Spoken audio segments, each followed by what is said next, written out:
இருக்காரு. அவருக்கு எப்பவும் ஆபீஸ் தானே முக்கியம். என்னமாச்சு? மாப்பிள இன்னிக்கும் நைட் டியூட்டி போயிட்டாரா? ஆமாம்மா, உங்க மருமகன் எப்பவும் நைட் டியூட்டிக்கு தானே போவாரு. டே ஷிஃப்ட் கேட்டு பாருங்கன்னு நானும் அவர்கிட்ட எத்தனையோ தடவை சொல்லிட்டேம்மா. அவர் கேட்டாரா இல்லையான்னு தெரியல. எப்பவும் நைட் டியூட்டிக்கு தான் போயிட்டே இருக்காரு. அவர் நான் சொல்ற பேச்ச கேட்டா தானே. அவர் சந்தோஷமா தான் இருக்காரு. ஆனா என்னோட கஷ்டம் எனக்கு தானே தெரியும். சரி சரி விடு. நீ சாப்பிட்டியா இல்லையா? ஆ, இப்பதான் சாப்பிட்டேம்மா. சாப்பாட்டுக்கெல்லாம் இங்க ஒரு குறையும் இல்ல. ஓ சரிம்மா. நீ படுத்து தூங்கு. நாளை காலையில உன்கிட்ட பேசுறேன். சரிம்மா, பாய்.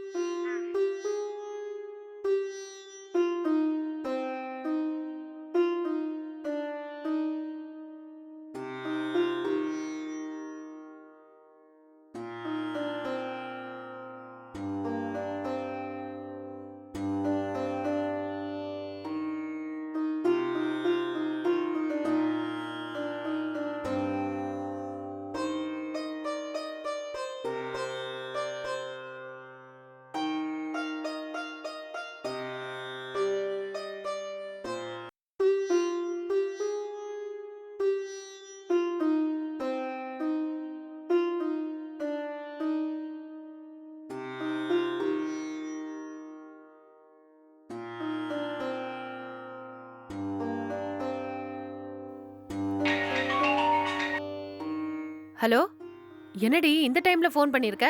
ஒன்னும் இல்லடி, உன்கிட்ட பேசணும்னு தோணுச்சு, அதான் கால் பண்ணேன். ஏண்டி, நான் உனக்கு ஃபோன் பண்ணக்கூடாதா என்ன?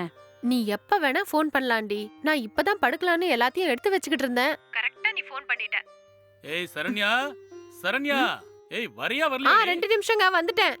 ஏய், யாரு அது? இந்த நேரத்துல உன்னை கூப்பிட்டு இருக்காங்க? வேற யார் கூப்பிடுவா? என் வீட்டுக்காரர் தான். என்னாச்சுடி, எதுக்கு இப்ப கூப்பிட்டு இருக்காரு அவரு? என்னடி தெரியாத மாதிரி கேக்குற? ஒரு புருஷன் பொண்டாட்டிய 10 மணிக்கு மேல எதுக்குடி கூப்பிடுவான்? குழந்தை மாதிரி கேக்குற? இப்ப மட்டும் நாங்க போலன்னு வெச்சுக்கோ, அப்புறம் அவருக்கு பயங்கரமா கோவம் வந்துரும். அப்புறம் அவரை சமாதானப்படுத்துறதுக்குள்ள விடிச்சிரும். ஓ, அப்படியா? Okay okay. அது இருக்கட்டும், இந்த நேரத்துல ஃபோன் பண்ணிருக்க? உன் வீட்டுக்காரங்க இன்னும் தூங்க வரலையா? என்னடி பண்றாரு? அது ஏண்டி கேட்டு வெறுப்பேத்துற? அவர் கூட இருந்தா நான் ஏண்டி உனக்கு ஃபோன் பண்ண போறேன்? என்னடி என்ன வளர்ற? அப்ப உன்னோட வீட்டுக்காரர் உன் கூட இல்லையா? ஆமாண்டி, என் வீட்டுக்காரர் நைட் டியூட்டிக்கு போயிருக்காரு. நைட் டியூட்டிக்கு போகாதீங்கன்னு நானும் அவர்கிட்ட எத்தனையோ தடவை சொல்லி பார்த்துட்டேன். அவர் கேட்கவே மாட்டேங்கிறாரு. கல்யாணம் ஆனதுல இருந்து இப்படியே தான் பண்ணிட்டு இருக்காரு. நானும் சொல்லி சொல்லி பார்த்து எனக்கு சீன் ஆயிடுச்சுடி. என்ன பண்றது? எல்லாம் என் தலை எழுத்து. அந்த கடவுள் என் தலையில கல்யாணம் ஆகியும் நான் தனியா தான் இருக்கணும்னு எழுதி வச்சிட்டான் போல இருக்கு. சரி, அப்ப என்ன பண்ணலான் இருக்க? தனியா இருக்க உனக்கு கஷ்டமா இல்லையா? என்னடி கேக்குற? கஷ்டம் இல்லாம இருக்குமா? ஆனா இது அவருக்கு புரிய மாட்டேங்குதே. என்ன பண்றது? இந்த மாதிரிதான் ஒரு தடவை என் வீட்டுக்காரரு கூட 2 மாசம் ஃபாரின் ட்ரிப்புக்கு போனாரு. அந்த 2 மாசம் அவர் என் கூட இல்லாம நான் எவ்வளவு கஷ்டப்பட்டேன் தெரியுமா? அவரும் எப்படா வீட்டுக்கு வருவோம்னு துடிச்சுக்கிட்டு இருந்தாரு. இவர் என்னடானா உன்னை விட்டுட்டு நைட் டியூட்டிக்கு போயிட்டு இருக்காரு.